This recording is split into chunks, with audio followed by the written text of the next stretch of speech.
I want to go ahead and start today's webinar by acknowledging the traditional ancestral territory of the Shoshone-Bannock tribe, which is where our Boise office is located, and also the Kootenai ancestral territory where Andrew Hirsch is located in Missoula, Montana.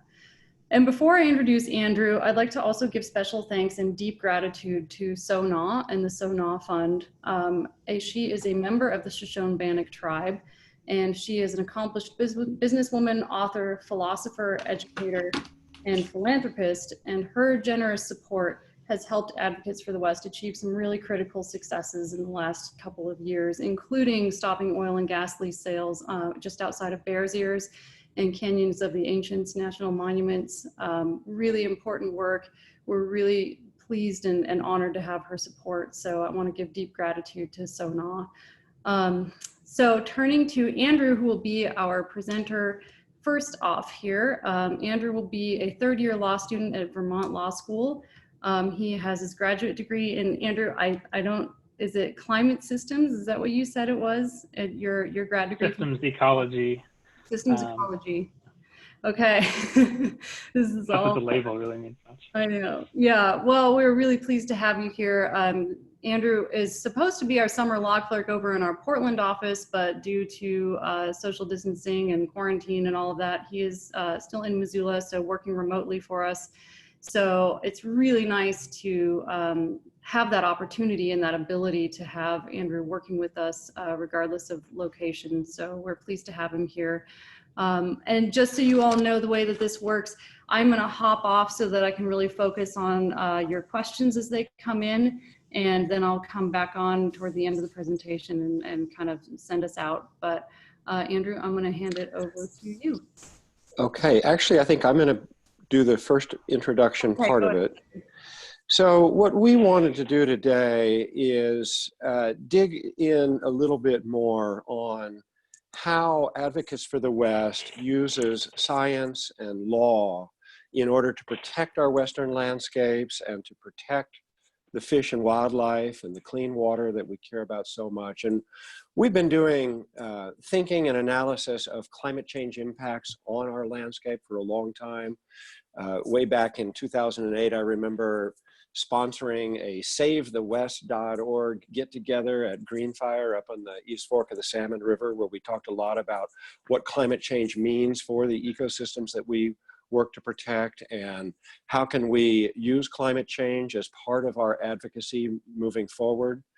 And so Andrew has, before he went to law school, was really interested in climate change and understands climate change from both a big picture perspective and then tracing it how we go into the West. So we're going to have Andrew start off with big picture discussion of climate change. Some of you guys will know all about this, but maybe not everything. And then after Andrew brings it down to how climate change is threatening the West, I'm going to then use really sage grouse and the sagebrush sea as a case study of what Advocates has been doing to incorporate climate change and its threats into how we use science and law in the courts to protect this landscape. So with that, Andrew, give us your presentation. Sure. And just to check, Laird, you can still hear me okay? Yes, I can hear you. Okay, great.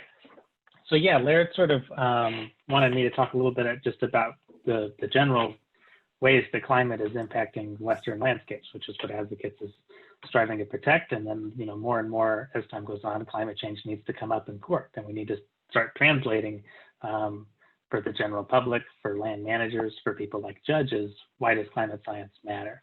And so I want to cover that in sort of several perspectives. One is ways to think about what climate science is and sort of what it means when you see those maps of a big global climate model and the projection of the climate in 100 years, and what the science behind that means. And I can talk a little bit about my own research expertise and what I've done on that. But then I want to talk about how climate change is really pretty simple. I mean, all climate is an average weather over time. So you have changes in temperature and changes in precipitation, and the little things that I can summarize for everybody who's listening today about what those changes are on the Western landscape you probably already know. Like you probably heard, you're reading that stuff in the newspaper now, which is good, and you probably generally understand. But we'll talk a little bit about what those temperature trends and precipitation trends are. And then I'm just going to go quickly through, and we're not going to dwell on the intricacies of some of the figures I'll show, but I'll go quickly through a few effects that are sort of relevant to the type of work that Advocates brings on how climate change is affecting Western resources. And that's from things like snowpack and groundwater, disturbance and forest fire and disease and ways that vegetation changes, and then of course wildlife, which we'll get into some of what Larry's going to talk about with the sage-grouse stuff. First, I just want to give everybody an image of, if you get into your heads that like climate science is very complicated. And if you want to build one of these mathematical models, it's just a giant equation that says in any given spot on the landscape tomorrow or in 40 years, like how are the temperature and precipitation going to change, and what are all the things we have to consider. And so I just include, there's a little diagram of the carbon cycle over here, if you can see my mouse moving around. And then, an example of all the things that might go into an Earth system model. This is from one that I used to be familiar with. I couldn't tell you a whole lot about now, but you have to think about everything that goes on inside the vegetation. How often are they dying? How do they breathe? What nutrients do they rely on? And are those nutrients limited? And then like, how are we changing our agricultural land use? And what are the microbes in the soil doing? And what's wildfire? Do you have to sort of, when you calculate for that little square of land for that part of the West, you got to think about all those things. And that's how you get these big maps that you're probably pretty familiar with seeing in NOAA papers and stuff. This is one that I actually created, and I'll tell you about it in a minute. But then on the flip side, you have stuff that is not a big giant global math equation, and you have a really, really small scale specific math equation. So you have something like this is part of what fed into my research.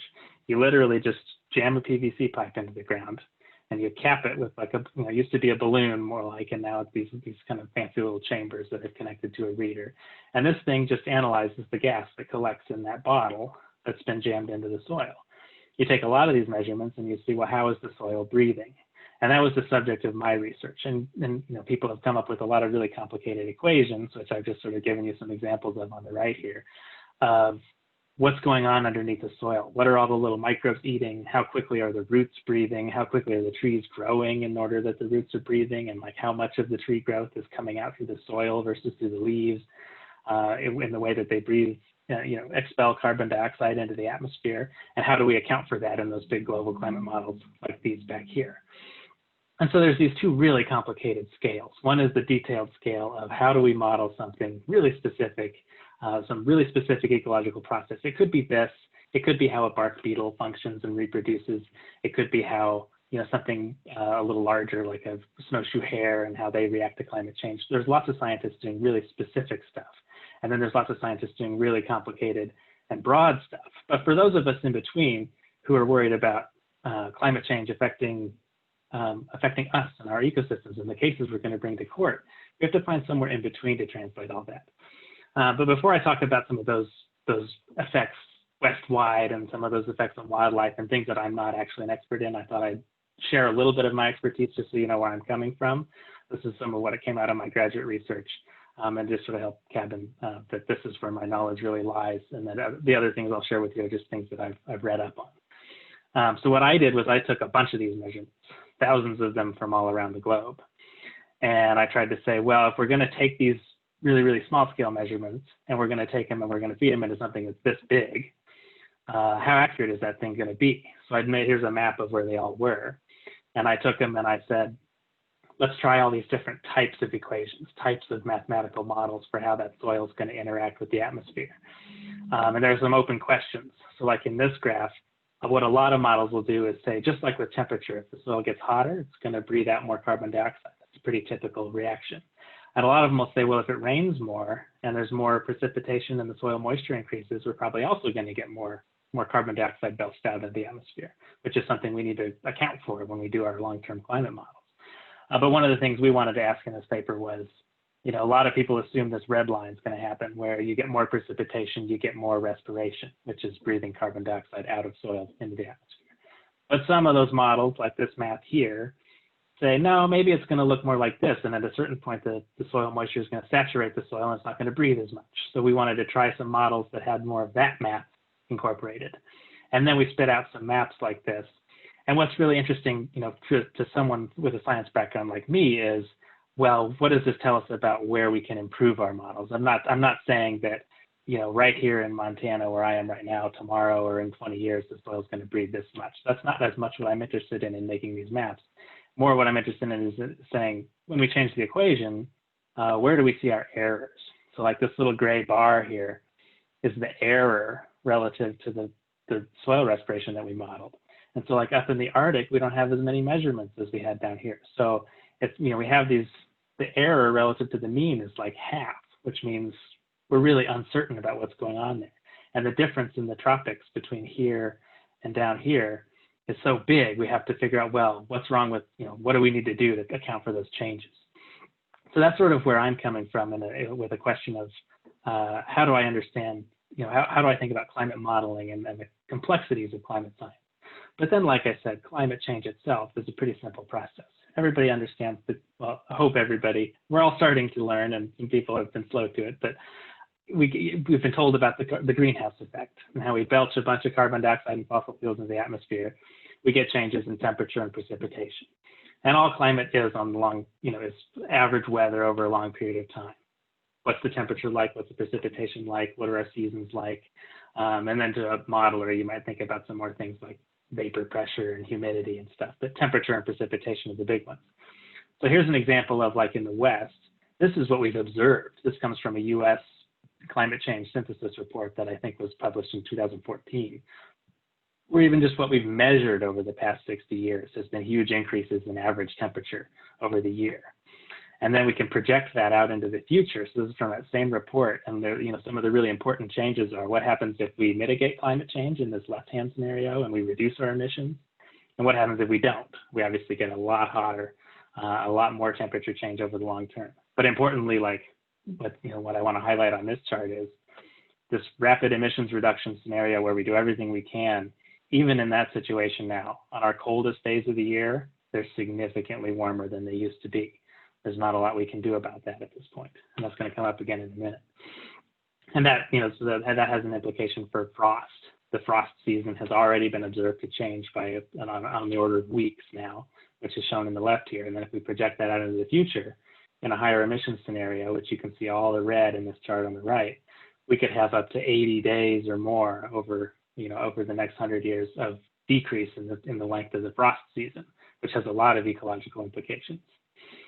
And then for precipitation, if I leave you with just one takeaway on precipitation, it's that the way we model the greenhouse effect and temperature increases is relatively straightforward, and we have a good handle on that. Precipitation and the dynamics that go into rain events and stuff are far more uncertain. So when we model precipitation, it's a lot more speculative. But we have observed some changes over time. So here you can see this is just observed in the past 30 or 40 years, decreases in brown and increases in blue in average annual precipitation. And then we can project that out into the future. And here it's where seasonal effects really matter. So you can see these hatched areas in the graph on the right are showing where models tend to agree. And they tend to agree that, like, here in the Northwest, we're going to get really dry in the summer. And then in some areas, we're going to get more precipitation in the winter and the spring, but not in the Southwest. And that, for an ecosystem like ours, it's really snowpack dominated, and the way that we think about the runoff in our rivers and the way our groundwater recharges, it's the seasonality of the precipitation that really matters. So climate change's effects in the winter and the spring are really significant. This graph is showing, modeled out into the 2050s, the winter mean temperature, way more dramatic change, getting all the way into this dark red in the Arctic. It's just getting way hotter in the summer than anywhere else. And so you need to think about the seasonality of climate change. There's just one more way to illustrate that, is that on the annual scale, you see us getting warmer here. But then if you just look at December, January, February months, really hot in the north compared to historical. And then in the summer, in the dry, arid west, you see this big red blob. That's where it's like, summer heat is really concentrated in terms of change. And for precipitation, we see, increased winter precipitation, decreased summer precipitation, which has big implications for our hydrology and our wildfire and a lot of runoff effects like that, which is what I'm going to give you just a few examples of here before we shift to Laird, which is, what are some of these climate change effects? We know that the temperature and precipitation changes are the climate itself and how that changes. But then you have to think about the runoff, and this is where it gets complicated again. What are the runoff effects, and what happens to ponderosa pine? What happens to snowshoe hare? What happens to bighorn sheep? What happened to grizzly bears? Those are the things that have to sort of, they're attenuated from the climate itself, but those are what we need our land managers and our judges and people to understand the effects of and to be considering the effects of. So snowpack, as I've mentioned, here's a projected chart for the future of changes in March snowpack. And you can see all across the West, huge projected decreases in snowpack in March. And we saw those increases in spring precipitation. So if it's warmer and we're getting less snow and we're getting more rain, we're going to lose our snow really quickly to rain on snow events, things like that. This was projected. This is observed. This is like a 30-year period ending in 2014. You can see all the red is decreased spring snowpack, and the blue are a few increases in spring snowpack that were observed in this one study. And what I'll do, if anybody's interested, you can reach out to us afterwards. We can make this slideshow available, and at the end of it, I've provided links to a lot of these little papers that I pulled. I would highly recommend, if you're interested in this stuff, to read a lot, because you gain a lot from reading. And some of the papers that I drew the more interesting figures from aren't as, I drew them only because of their figures, not necessarily because of how in-depth they are, which you can get more from reading. So some of the runoff effects of that snow pattern change is changes in stream flow patterns in all these various major river basins. So you can see in the Columbia River Basin, what this dark blue column is 2070 modeled. And then the green is the 2020s, which obviously we're already in, although this map is a few years old. So you can see in the Columbia River Basin, we're seeing huge increases in runoff modeled into the future in the wintertime, but not so much in the summertime. And down in the Colorado Basin, like the changes are kind of a wash in the wintertime, but in the summertime and averaging to annual, we see decreases in runoff. We're going to have to figure out how to account for that stuff when we think about land management. Similar thing happens for groundwater. I won't dwell on this, but this is a really cool paper I recommend you checking out, just where these folks tried to model if we have a groundwater aquifer that's usually filled up through mountain snowpack melt or through diffuse water percolating into the aquifer, what's going to happen with climate change? Is it going to stay recharging that way? Or is the diffuse source of water going to go away and that aquifer is not going to fill up anymore? Or is it going to start filling up from a different source? And how should we be thinking about that when we think about our water vulnerability to climate change? And then we have to think about how vegetation changes. These maps are kind of hard to see, but it's sort of North Dakota over here on the right, going into Montana and Idaho and Washington, and here's sort of the mountains of central Idaho coming down from this one study. And you don't need to understand anything from this chart other than just a visual illustration of what some scientists are out there doing, modeling how is vegetation going to change.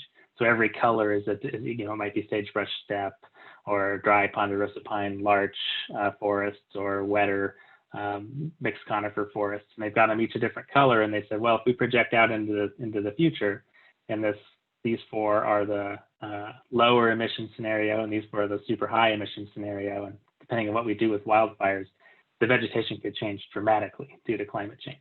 And that's due to some factors like the easy, straightforward precipitation and temperature changes. You get a little drier and some more drought, and you get a little hotter in the summertime, and you could pass the threshold where, let's say, a ponderosa pine forest burns, and you would normally get some new succession in there and some saplings started, and a forest would regrow. But if you pass this mortality threshold, especially when it's burned and the radiation is increased and you've got a hotter summer, that might just not become a forest again at all. And that's how we see vegetation change like this. And so you can think about disturbance. People are out there mapping. Here in the Intermountain West, you see insects and wildfire interacting a lot as disturbances, whereas up maybe in Alaska, you're getting the climate change's effects on wildfire and drought are what are interacting the most. And they've considered logging and things like that. Really cool paper. I would also recommend you check out if you're interested in the sources. Try to think about how climate change is either directly affecting things that affect our forests, like insects and pathogens and fire, and how climate change is indirectly affecting them, which is these top parts of the circles, or they're interacting, which is like insects and fire are working together. So the beetles kill a lot of forests, and then the forest is more susceptible to to burn, and you have climate change sort of double whammy. And so for each of these researchers quantified, like, how much of it are we concerned about the direct effects of climate affecting insects versus the effects of insects interacting with other disturbances, which here they thought 40%, more concerned about how insects interact with other disturbances under climate change. Whereas with snow and ice, it's mostly just climate warming, melting all the snow and ice. That's a problem. So there's a lot of really cool research being done on this kind of thing. And you can finally think about it with wildlife a little bit. All these same things interact to change our forests and our vegetation and our hydrology, and that has a huge impact on wildlife population vulnerability and viability. And that's all sort of attenuated through disease and through habitat connectivity and through how people react to climate change and through the limits of a species range, which is what Larry's going to get into a little bit here. And I would just sort of wrap up by saying another cool thing that researchers are doing in the climate change space is trying to take all that information and distill it into just like how vulnerable is an ecosystem to climate change. So what's going on in this map on the left is this is sort of your Sagebrush steppe Western ecosystem that they modeled. And they try to take a lot of those factors and distill them into just a figure on climate change vulnerability. And there's quite a bit of research out there like this and maps sort of where are the most vulnerable places to climate change. And when it comes to translating all this science into the courtroom or the NEPA process or something, I would stress that there's sort of two ways to think about how we can understand vulnerabilities to climate change, and people like Advocates for the West can articulate them well. One is we have to stop actions that are exacerbating climate change. These oil and gas leases, not only are they disrupting things like sage-grouse habitat, they're also making climate change worse by burning fossil fuels. And how do we articulate how land managers should be considering that? And then secondarily, there's a lot of actions that land managers are taking that are premised on adapting to climate change. And we need to be scrutinizing that science and saying, are you, when you premise your action on climate change, are you adequately considering all these factors and how they play out into the future and how they've already played out now? Or are you just assuming that it's going to do what you want it to do and that the landscape will look the same in 30 years?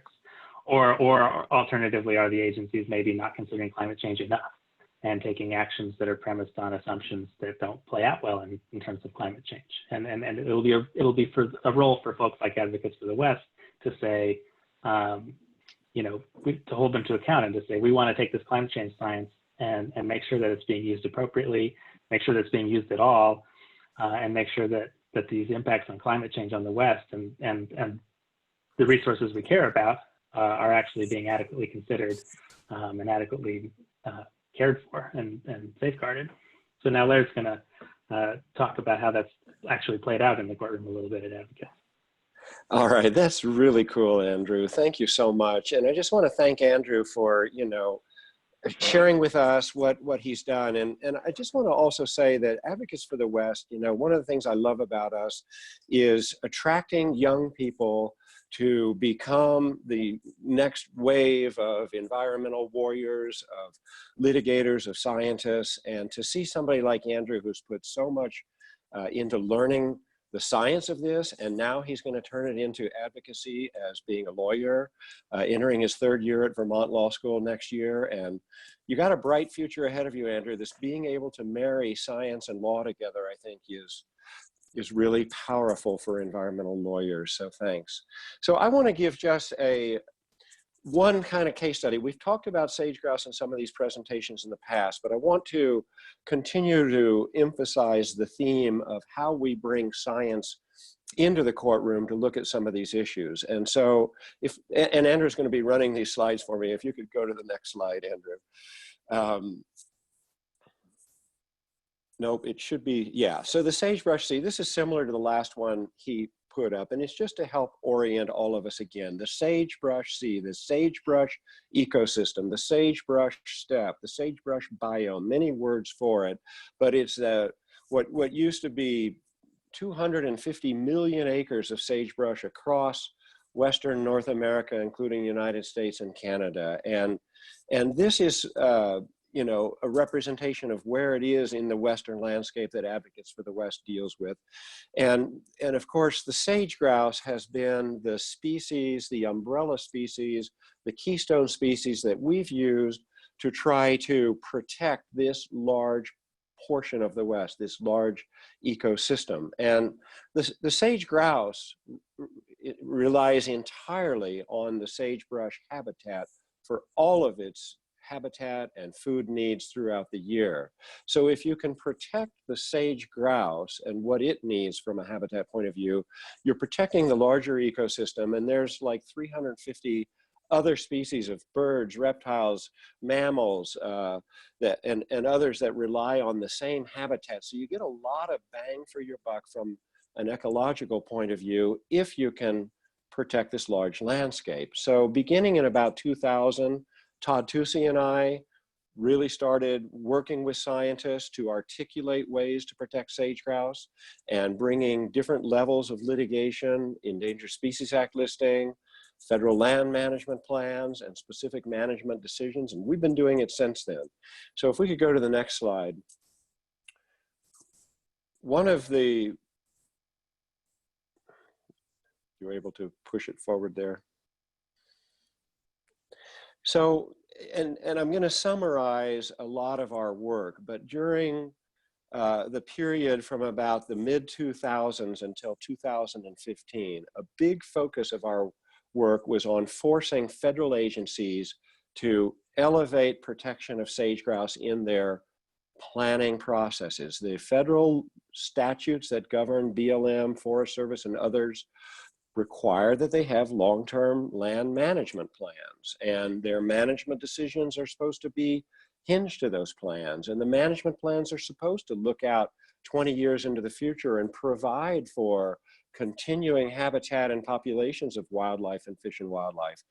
And so one of the things that had happened is using science, and the growing body of science is the federal agencies have identified what they call management zones, the MZ1, 2, 3, 4 that you can see here. And there are differences in the sagebrush sea, the sagebrush ecosystem, between these areas, whether you're in eastern Montana and the Dakotas, as you can see on the right side, all the way over to eastern California, eastern Washington, eastern Oregon, down in the Snake River Plain, the Owyhees, and then on down into Nevada, Utah, northeastern Colorado. These are all the areas that are looked at from a management point of view.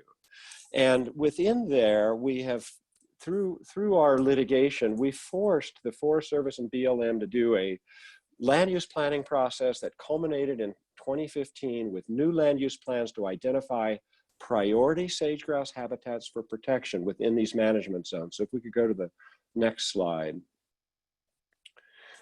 This is a busy slide, I know, but, and by the way, Amy Hawk, our board member, and who I'll be talking about more in just a moment, prepared this analysis. And this map is complex, but you can see the very light green is where sage grouse used to be, but are gone. The darker green and other colors are the remaining occupied areas, and within there, the very most important sage grouse habitats have been mapped now. They're called the sagebrush focal areas.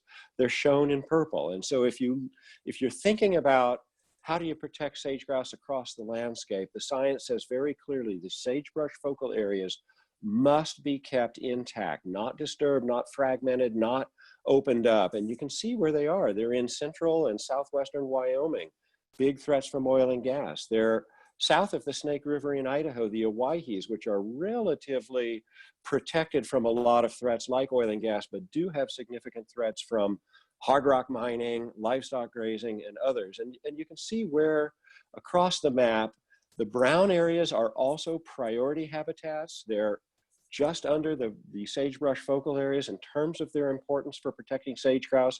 And then we have general habitat as well. So the 2015 plans that were adopted by BLM and Forest Service under Obama, one of the most important things they did was this mapping, showing us the landscape we need to preserve if we're going to keep sage grouse into the future, particularly with the threats from climate change. And they adopted various restrictions within these areas that are increasingly protective. In sagebrush focal areas, you're not supposed to have oil and gas development or mineral development, for instance. And the problem is, though, that after, Obama adopted these plans in 2015. The Trump administration came in pretty quickly afterwards and has been busy as it can be to try to roll back these protections. So if we can go to the next slide, please.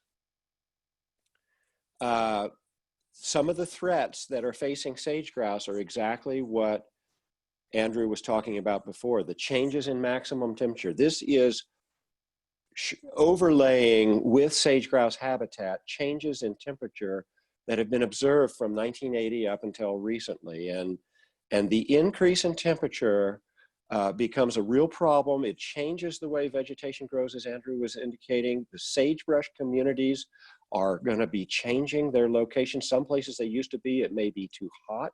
And then the bigger problem is with higher temperatures come fires. So if we could go to the next slide. Yeah, so we're seeing, thank you, more and more fires. You can see that the orange colors were fires in the 1984 to 1995 decade, from 1996 to 2005, many, many more across the West. And if we can go to the next slide. And this is just giving you a sense of the acreage burned by decade between the 1980s and the 2000s.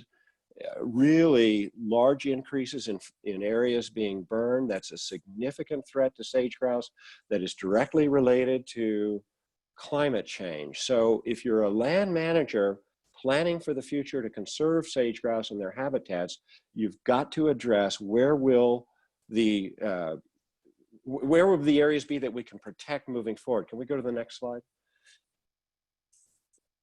Now, Amy Hawk is on our board of directors, was on our founding board of directors, and she is not able to be here today. I was hoping to get her to present, but she's up in the Eagle Cap Wilderness. But we've been working with Amy. Amy is a conservation biologist and a PhD geographer who is a specialist in geospatial mapping, and she's able to combine knowledge of conservation biology and ecology with spatial mapping in order to help us underscore in court what the science says that the agencies are not paying attention to. So this is just an example. We filed this declaration in Amy's name about a year ago.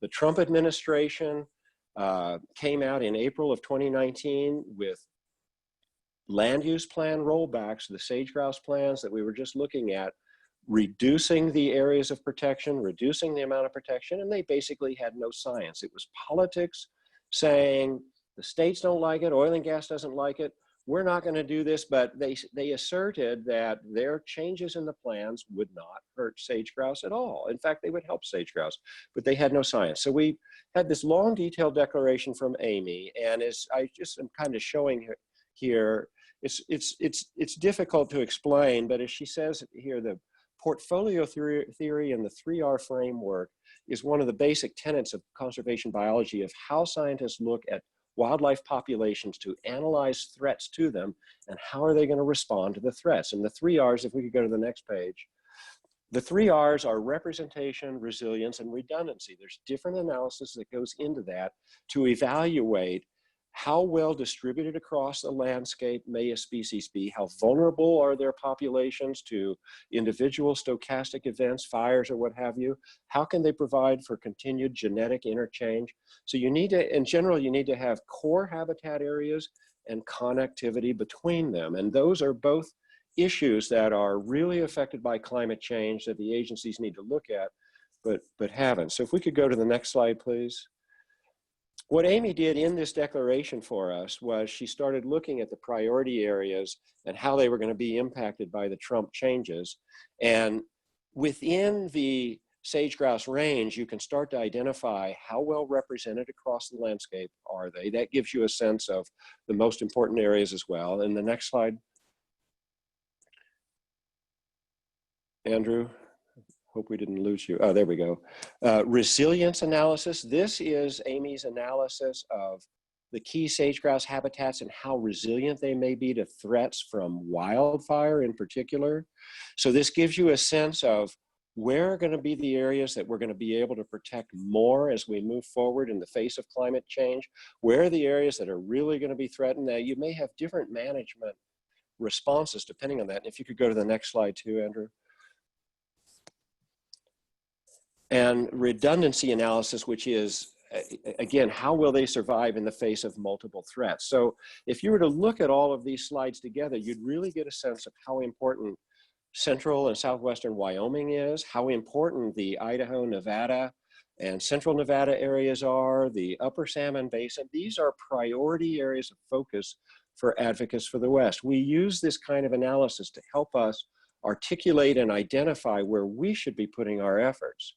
And so we presented this declaration along with other expert declarations to the court, and Judge Windmill in November of 2019 agreed with us. He said that the Trump administration reversed the sage-grouse plans, saying they would be equally protective of sage-grouse, but they had no science. And he recited our science. We provided the science based on well-recognized principles of conservation biology and this kind of geospatial mapping and 3R analysis to show him the kinds of impacts that rolling back protections would have. And he enjoined and stopped the Trump administration from rolling back those sage-grouse plans. So the 2015 plans are still in place.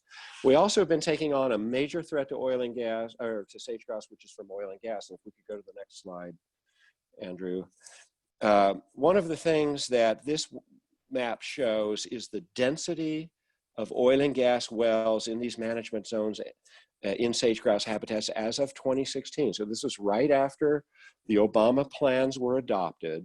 You can see there's significant oil and gas development in some of the important sage-grouse habitats. But while Obama's agencies were undertaking that 2015 planning process, it started in 2011, they tended to defer oil and gas leasing and development in sage-grouse habitats. And then the plans themselves said specifically, you should prioritize oil and gas leasing and development outside of priority sage-grouse habitats. Don't allow oil and gas development in the priority habitats. Again, Trump came into office, and with Zinke and Bernhardt, the BLM is the agency in charge of oil and gas leasing and development in the interior West. They opened up the gates under their energy dominance agenda. And if we could go to the next slide. This was another part of the analysis that we have been presenting to the court to show the oil and gas leases that have been authorized under Trump. The purple areas are new oil and gas leases authorized under BLM, and you can see with the overlap with the green areas where they are within the sage-grouse range. Again, a lot of it in the eastern part of the range is the most important sage-grouse habitats to protect going forward. Yet, of course, the BLM completely ignores this, and they never take any kind of broad look analysis like this at the landscape and at the sage-grouse range.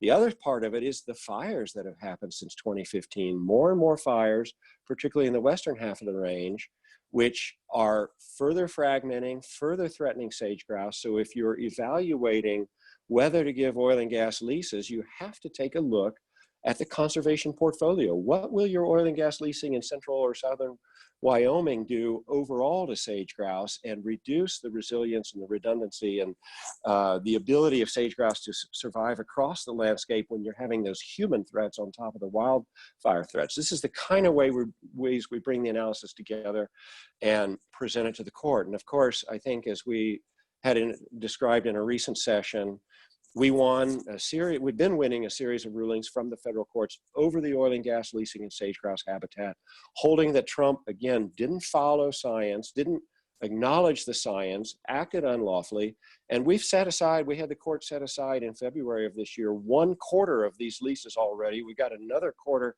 teed up in briefings right now and more to come. So this is kind of an example of how we're using science and law within the rubric of climate change to help focus federal agencies and the courts on what are the threats and what are the areas you need to protect.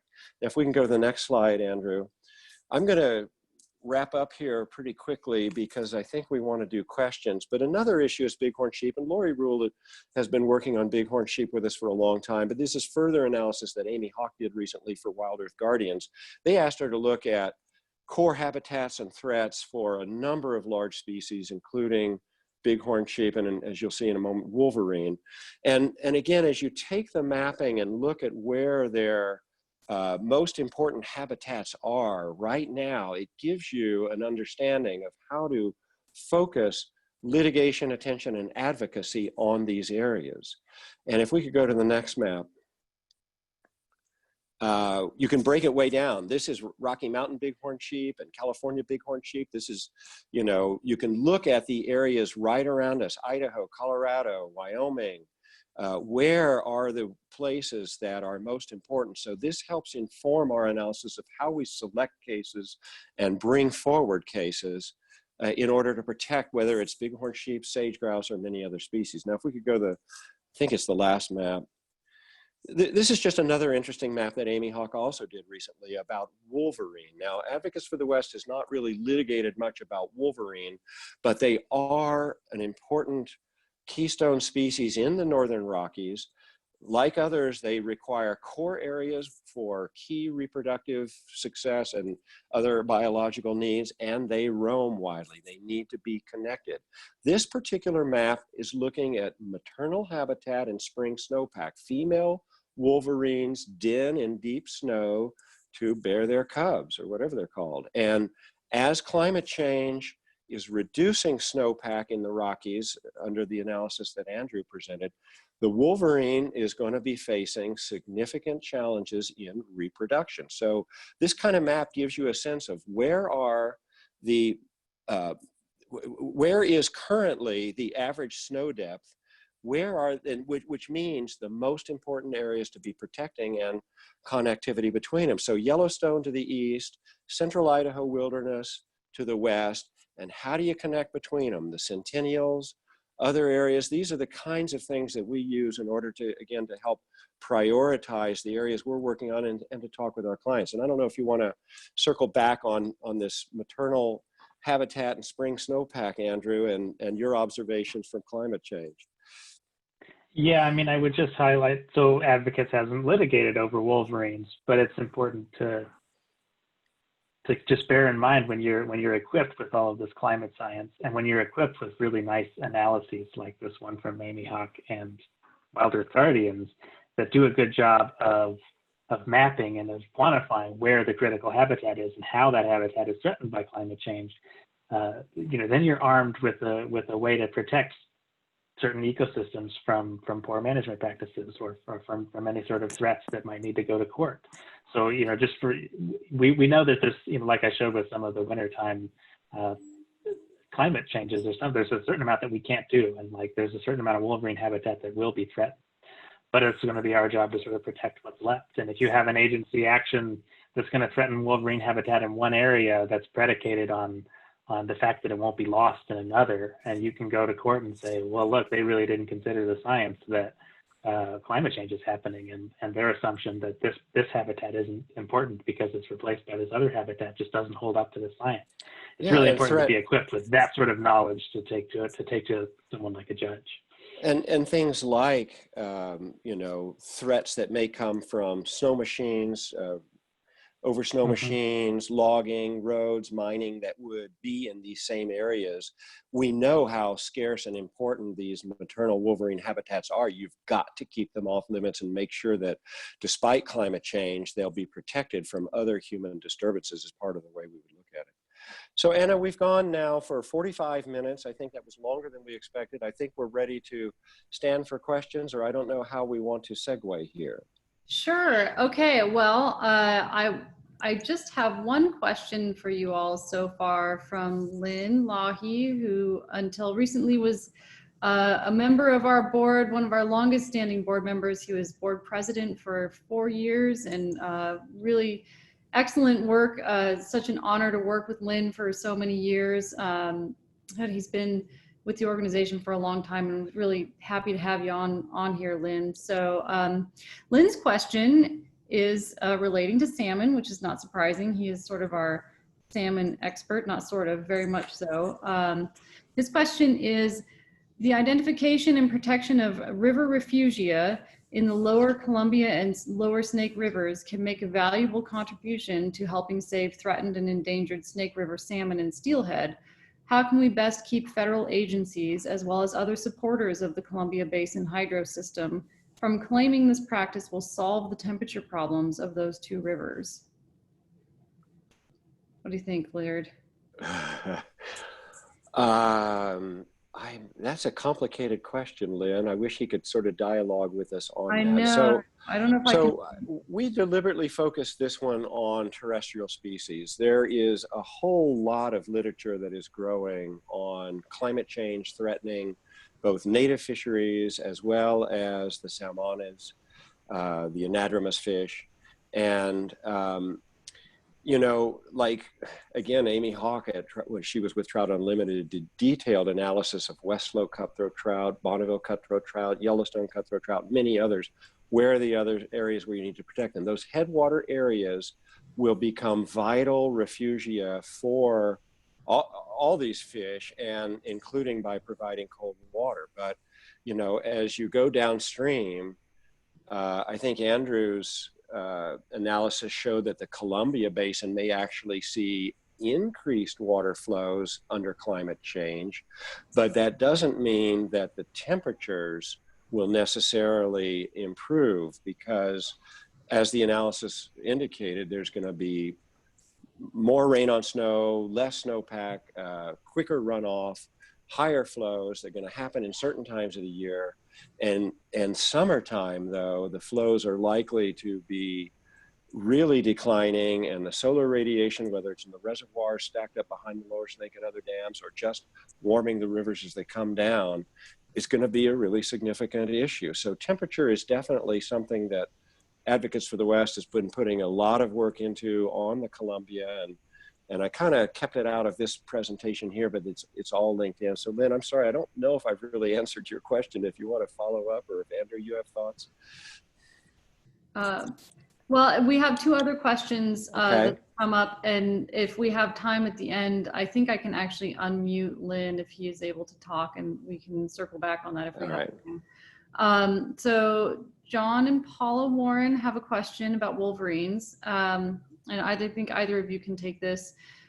Is a wolverine a capstone species in any of the maternal habitat areas?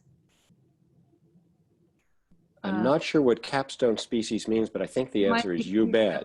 Yeah. I would call it a keystone species, and you bet, because they are so tied to the snowpack issue, and others are too. You know, lynx and snowshoe hare have a very clear connection between snowpack and climate change. And we just presented the wolverine here, but the wolverine is getting a lot of attention right now. There's lots of Endangered Species Act kinds of activities going on. They're hard to track. People don't know a lot about them, but they are gaining information. And, you know, yeah, they sit there at the top of the ecosystem. And again, not unlike sage-grouse, protecting wolverine, because they are so wide-ranging, if you can protect them and their habitat, you get a lot of ecological bang for your buck, I would say. And I would just sort of, I would agree with that, but I would also sort of say there's two ways to think about what a capstone or keystone species is, and one is from a conservation standpoint, and another one is from an ecological standpoint. So maybe in contrast to something like a wolf and the predator-prey ecosystems and the like strophic effects or trophic effects that'll happen from predation and stuff. That's one way to think about a capstone species. Or grizzly bears, you take them out of the equation and the ecosystem really changes. Wolverines are a lot smaller in population. They're not the kind of thing where an ecosystem without a wolverine, aside from just your sense of how intact and how special it is, isn't necessarily going to have cascading effects on a ton of other species. But on the flip side, from a conservation standpoint, given how wide-ranging and solitary and like Larry said, sort of hard to track, so the more science we have on wolverines, the better. If you're protecting to keep wolverines around, and you're keeping the ecosystem whole and continuous and healthy enough to maintain, and quiet enough and free from human impacts to maintain wolverines, you're maintaining almost everything else. And so they're really a keystone species from a conservation standpoint, even if from an ecological standpoint, you might pull out something with a larger impact, in the predator-prey sphere than a wolverine. That's great. Thanks, Andrew. We have another question from Ann and Paul Hill. If an oil and gas lease is awarded in an inappropriate area based on science, how long after the award can the lease be voided if successfully challenged in court? That's a great question, and we're dealing with it right now. So Trump came into office. They started giving out these oil and gas leases in 2017. We filed our litigation in 2018, I believe, and we've been litigating it since. Here in early 2020, we got our order vacating those leases. There was like 660 leases, and of those, about 16 have had wells drilled on them. So that's not many of those leases that have been drilled in 2 years. Normally, the oil and gas lease gives you 10 years to develop it, but a lot of times these operators suspend it and hold on to it for a long time until the market comes back. Now, we all know that oil and gas prices have collapsed this year, and there's not as much drilling even as there was before, but the 16 wells that have now had their leases reversed, those oil and gas companies are hopping mad, and we are dealing with all kinds of motions to stay, motions to intervene. Previously, the Western Energy Alliance intervened supposedly on behalf of all the oil and gas companies, but lo and behold, when their wells were at stake, they started stepping up. So we're seeing more and more law firms, and we're fighting these issues, Paul. We're gonna, if they haven't been drilled yet, vacating the lease is no problem. We're within the statute of limitations, and it's hard for anybody to really claim, yeah, their money will be returned, that's it. But where you're already producing, you've drilled a well and you're already producing, suddenly your lease is not valid. That's getting much thornier questions. But fortunately, it's just a small percentage so far of the leases we've challenged. But like I said, we've got another quarter of these leases coming up. Those are a bunch more 2017 leases. And after that, we have a third wave of leases that were granted in 2019. And so we're going to be dealing with this issue a lot. And we're really putting a hurt on the oil and gas industry. They have, under the court order, they have been ordered to stop their operations. We have one operator that has has drilled 4 wells off of one well pad. Only one of those 4 was a lease we had involved in, but since they're all from one oil pad, they've not been able to turn on any 4 of their wells, and they're complaining mightily about that. All right. Thank you, Laird. We do have one more question here. We've got just a few minutes left from Chris Yoder. You mentioned livestock grazing only in passing. What is the effect of grazing and grazing practices on sage hen habitat and sage hen viability? Is advocates for the West pursuing dealing with the effects of grazing? Oh, yes. Oh, yes. So thanks, Chris. And yes, the answer is livestock grazing has a significant, ubiquitous, widespread, fundamental impact on the ecosystem. And we have had many, many cases over it. Todd and I, in particular, have taken on livestock grazing in parts of Nevada, Idaho, and other places where we have had detailed evidentiary trials over days with experts and the kinds of impacts. So just imagine a 1,000-pound animal with sharp hooves out in a semi-arid landscape where you get 10 or 12 inches of rain, and they wander everywhere looking for anything to eat. They're put out in the spring when soils are still wet, and their hooves have fundamental impacts on the soil, and they tend to preferentially eat all of the native grasses and forbs that bloom up early and that are the most palatable, and they knock them out. That is called in livestock range management terminology, a decreaser species, because the native vegetation decreases when the cows come. Increaser species are the alien exotics, cheatgrass, and others that you don't want. So you see complete changes in vegetation. This has happened over 150 years of livestock impacts on the West, and it has been ongoing every year. And you can go out and look out across the landscape, and maybe it looks good, but you look down and it's bare soil and it's cracked and dried. And the cows' impacts also help facilitate the spread of livestock, of cheatgrass and other weeds, because of the way their hooves tear up the soils, destroy microbiotic crusts and other things like that. Of course, they congregate in the wet areas, the riparian areas, the wet meadows, and destroy those. They remove native vegetation. They cause the streams to get flatter, filled with sediment, get hotter. It hurts the fish. And for sage grouse, the wet meadows, the riparian areas are really important spring, early summer nesting and brood rearing habitats, and the cows just destroy it. But the science has not been as able to articulate the impacts of grazing as it is from oil and gas development. Like, we know that when you punch in a road and bring in heavy drill rigs and you have all the noise and all the truck traffic and the power lines and the pipelines, that fragments the habitat in ways that people can really understand. Livestock grazing, it's harder for them to understand. The livestock industry is really spreading misinformation that cows are supposedly good for sage grouse. They're not. And sure, there's going to be areas where properly managed grazing can coexist with sage grouse. And sure, there's areas where sage grouse are still seen in valley bottoms and private farms where people do have cows. They can coexist at some level, but livestock grazing is ubiquitous and damaging across the landscape. And we've been focusing on it for 20 years now. Sorry if I went on too long. No, that's great. It's a good question, Chris. It's definitely, if you can't tell, an issue that Laird has been working on for a very long time, and Advocates for the West, really, it's one of our kind of key areas of focus.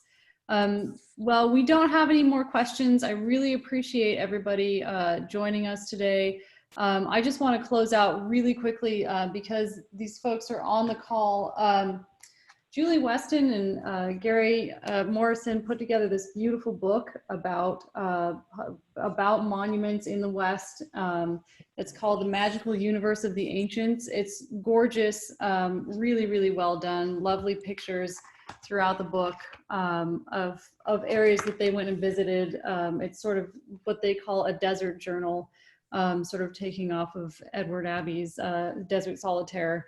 And they've got some really lovely descriptions in here, and it's just a really great book. And they were kind enough in the back to include information about Advocates for the West. And if anybody is interested in helping to protect these lands, they recommend donating to us, which I think is really, we're just so appreciative of that plug. So thank you guys very much for that. And as you all know, we do this work thanks to your donations. So thank you so much for your support.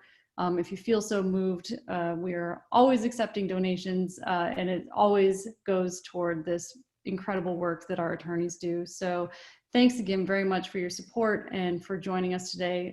Enjoy your weekend, and we'll see you all next time. Thank you. All right. Bye, guys. Bye-bye.